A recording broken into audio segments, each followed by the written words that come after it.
Hello guys, good day po, maayo adlaw sa inyo tanan at magandang araw po sa lahat. Eto nga guys, 50 pesos na lang ang ating natitira sa ating 600 pesos na tigpipiso na NGC at BSP.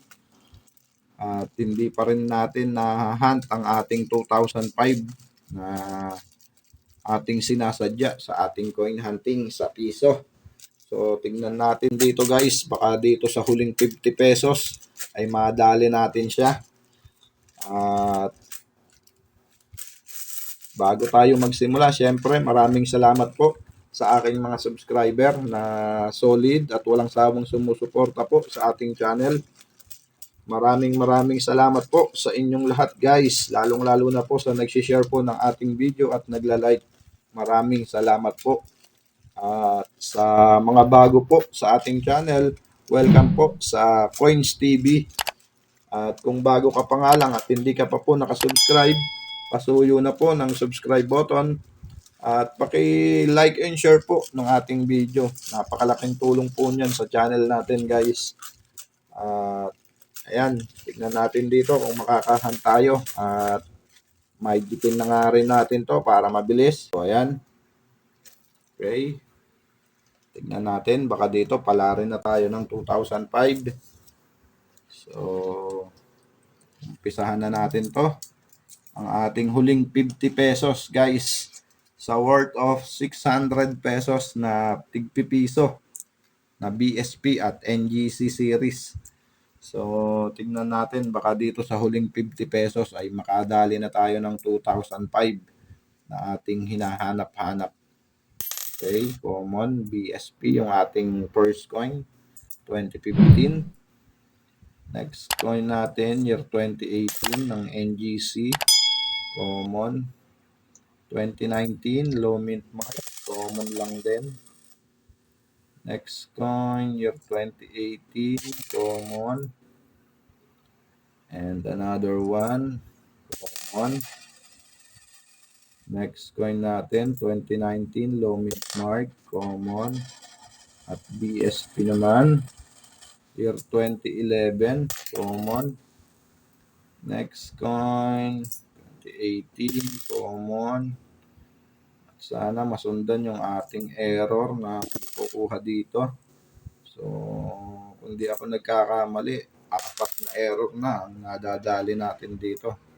At yung huling-huli nga na ating error na nahanap ay yung RDE kung tawagin guys, rotated die error. Ayan po yan yung rotated die. Pansinin nyo po. Ayan po. Medal alignment.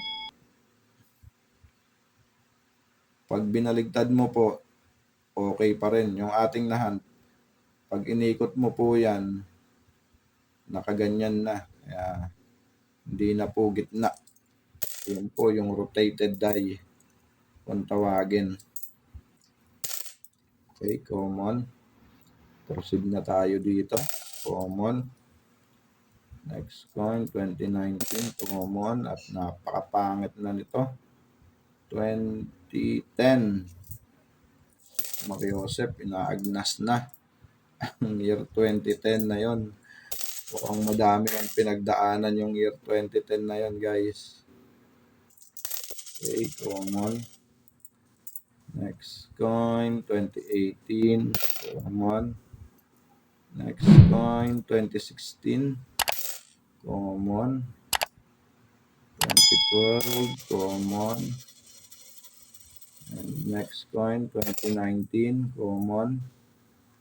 Year 2012 ng BSP, common.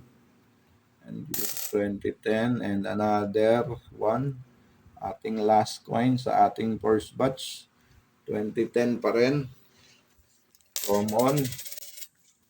Ayan. At eto na nga tayo sa ating last batch. So, sana pala rin tayo dito. Ating first coin, BSP. 2014. So, common. Next coin, 2018. Common. Next coin, year 2010. Daming year 2010 ngayon ha. Sa ating 600 pesos na to madami tayong na-encounter na year 2010 na. Okay, common. Next coin, 2019 low mint mark, common. And next coin, 2018, common. Next coin natin, 2018 pa rin, common. Next coin, BSP, year 2010, common. And 2019, common. Next coin natin, BSP, common pa rin, 2015. And another one, 2015. Sana Frost. May Frost po dyan sa 2015 na yan. Yun po yung collectible sa year 2015, yung Frost. At next coin, 2002. Napakapangit na niya. Next coin, 2014. Common. Next coin, year 2018. Common. Nangangati pa yung ilong. Next coin natin, BSP pa rin, 2016. So, common. Next coin, 2014. Common. And 2018. Next coin, may tama. Parang tinaga. Common yan. Next coin, 2019. So, common. Last 3 coin, guys. Next coin, 2015. So, common. Next coin, 2014. Common. Ang ating last coin, guys, kitang-kita natin, 2010. Ayan, bokya pa rin tayo, guys.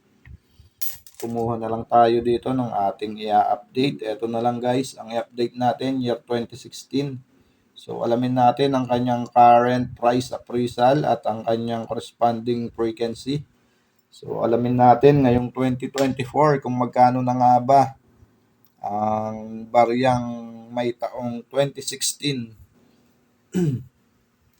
Okay, guys, punta tayo dito sa ating pinupuntahan na n.numista.com.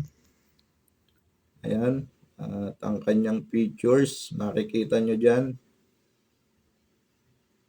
Ayan, standard circulation coin. Ang year niya ay 2003 to 2017.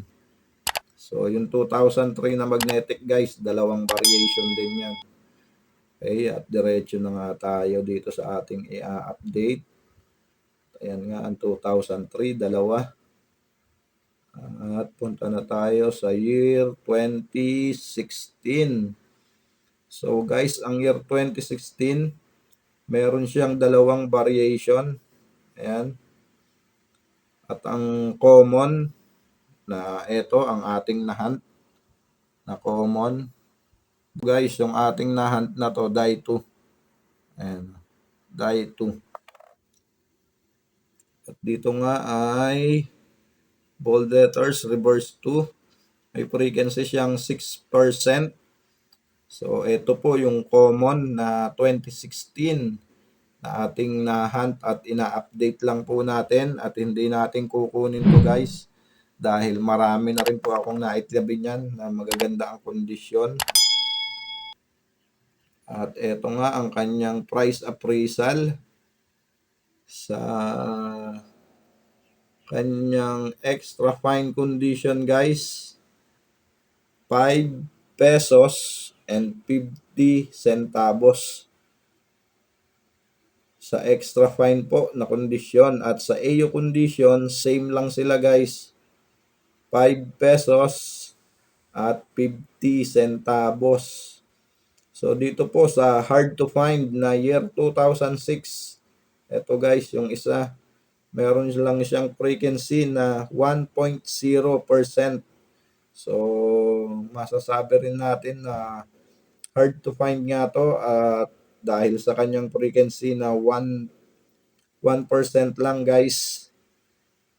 Bold letters, reverse 3. So, yung reverse 3 na 2016. Pero, sa aking coin hunting experience guys, marami na rin reverse 3 na 2016. Karamihan sa itinabi ko nito guys, reverse 3. At ito nga ay hindi pa na-update. So, tignan natin ngayong taon na to. Baka i-update yan ng ating mga idol ng numismatic na mga collector.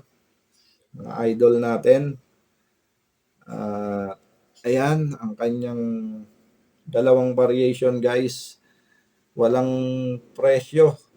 Yung 1% na reverse 3 na 2016. Wala siyang price appraisal na nakalagay guys.